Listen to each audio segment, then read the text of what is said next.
sa inyong lahat mga ka-sharing. Welcome po sa One Verse Evangelism Channel, kung saan sama-sama nating pinag-aaralan ng lalim ng salita ng Diyos gamit ang One Verse Method.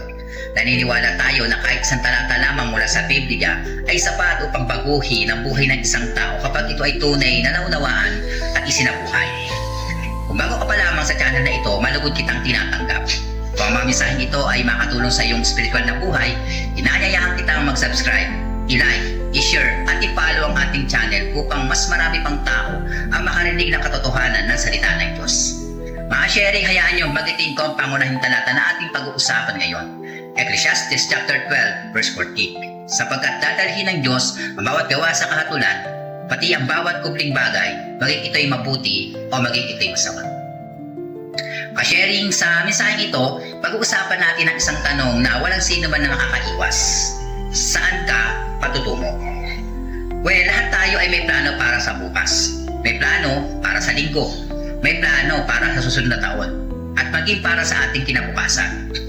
Ngunit may isang kinabukasang tiyak na haharapin ng bawat tao. At yun yung naisipaalala sa atin ng talatang ating pag-aaralan ngayon. Bago tayo magsimula, manalangin muna tayo. Panginoong Diyos, maraming salamat sa iyong salita. Buksan mo ang aming isip at puso upang maunawaan namin ang iyong katotohanan. Tulungan mo kaming makita hindi lamang ang aming kasalukuyang buhay, kundi pati ang aming walang hanggang patutunguhan. Naway baguhin ang iyong salita ang aming puso. Sa pangalan ni Jesus. Amen. Kung tatanungin kita ngayon, saan ka patutungo? Marahil iba-iba magiging sagot. May magsasabing papunta ako sa trabaho. May magsasabing papunta ako sa paaralan. May magsasabing papunta ako sa ibang bansa. Lahat ng mga sagot na yan ay tumutukoy sa pansamantalang destinasyon.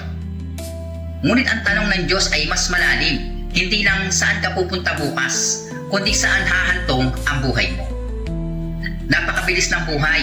Habang lumilipas ang bawat araw, hindi lang nadaragdagan yung ating edad. Mas lumalapit din tayo sa ating haharapin sa hinaharap. Ang Ecclesiastes chapter 12 verse 14 ay nagbibigay sa atin ng isang katotohanang hindi natin dapat baliwalain. Pakinggan natin muli ang talata. Sapagkat dadalhin ng Diyos ang bawat gawa sa kahatulan, maging ang bawat kubling bagay, maging ito ay mabuti o maging ito ay masama. Napansin ba ninyo yung unang salita? Sapagkat ipinapakita nito na may dahilan ng sinasabi ng Diyos. Hindi ito opinyon, hindi ito haka-haka. Ito ay isang katiyakang ipinapahayag ng Diyos. Sinabi niya, dadalhin ng Diyos. Hindi sinabi na baka. Hindi rin sinabing posible.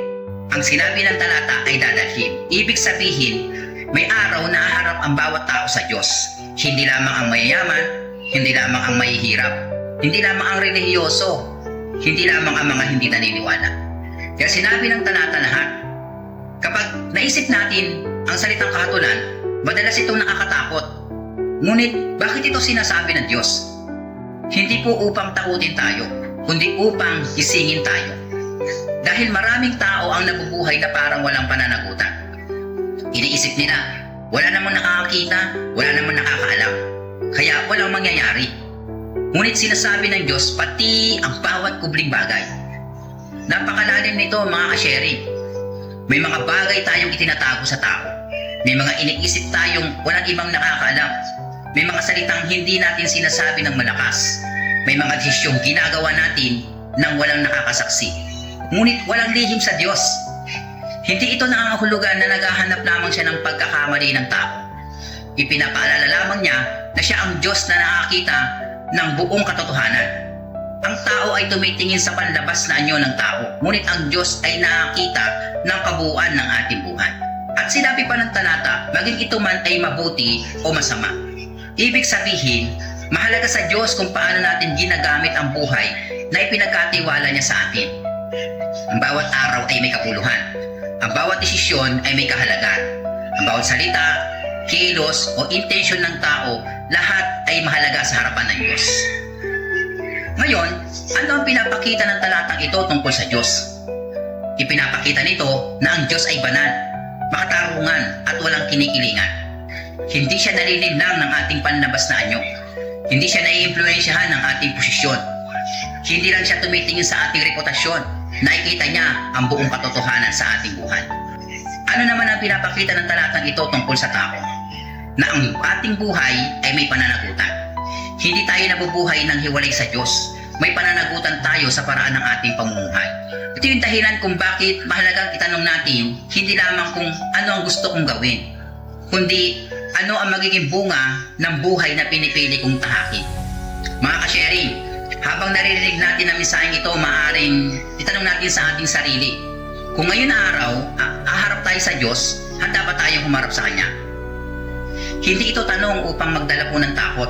Ito ay tanong upang magdala ng pagsusuri sa ating puso. May mga bagay ba tayong kailangan nating ituwid? May mga desisyon ba tayong kailangan baguhin? May mga bagay bang matagal na nating ipinagpapaliban kahit alam nating dapat nating itong ayusin? Ang salita ng Diyos ay hindi ibinigay upang tayo ay mawalan ng pag-asa. Ibinigay ito upang magkaroon tayo ng pagkakataong mamuhay ng may karunungan habang may panahon pa. Ang bawat araw na ibinibigay sa atin ng Diyos ay pagkakataong mamuhay ng may layunin at pananagutan. Mga sharing, ang tanong na saan ka patutungo ay hindi lang tungkol sa susunod na destinasyon ng ating buhay. Ito ay tungkol sa ating direksyon ng ating buong buhay. Ang Ecclesiastes chapter 12 verse 14 ay nagpapaalala sa atin na ang ating buhay ay may kabuluhan at may pananagutan sa harapan ng Diyos. Kaya habang may pagkakataon pa, piliin nating mamuhay ng may paggalang sa Diyos. Piliin nating mamuhay ng may katapatan. Piliin nating mamuhay ng may layunin. Dahil darating ang araw na haharap tayong lahat sa Kanya. At sa araw na yon, ang pinakamahalagang tanong ay hindi kung gaano tayo kayaman, kasikat o katagumpay. Ang pinakamahalagang tanong ay kung paano natin ginamit ang buhay na ipinagkatiwala ng Diyos sa atin. Marahil habang nakikinig ka ngayon, may mga bagay na pinapaalala sa iyo ang Diyos. Marahil may bahagi ng buhay mo na matagal mo nang gustong ituwid. Marahil matagal mo nang ipinagpapaliban ang paglapit sa Diyos. Ngayon ay isang magandang pagkakataon upang tumugon sa Kanyang paanyaya. Kung nais mong sabihin sa Diyos, Panginoon, gusto kong mamuhay ng may pananagutan sa iyo. Maaari kang manalangin mula sa iyong puso. Panginoong Diyos, maraming salamat sa iyong salita.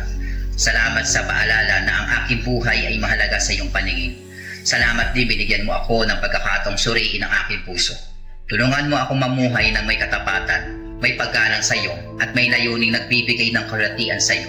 Ituwid mo ang mga bahagi ng aking buhay na kailangang baguhin. Gabayan mo ako sa bawat araw upang ang aking pamumuhay ay maging kalugod-lugod sa iyo. Maraming salamat sa iyong kabutihan at pagtitiis sa akin. Sa pangalan ni Jesus. Amen. Kung taimtim mong dinalangin ang panalangin yon, hinihikayat kitang ipagpatuloy ang paglapit sa Diyos at patuloy na pag-aaral ng Kanyang salita. Maraming salamat sa inyong panonood dito sa One Verse Evangelism Channel. Dalangin namin na ang mensaheng ito ay magsilbing paalala na ang bawat araw ay mahalaga at ang bawat buhay ay may pananagutan sa Diyos. Kung naging pagpapala sa iyo ang mensaheng ito, huwag kalimutang i-like, i-share at i-subscribe ang ating channel upang mas marami pang tao ang makarinig ng katotohanan ng salita ng Diyos.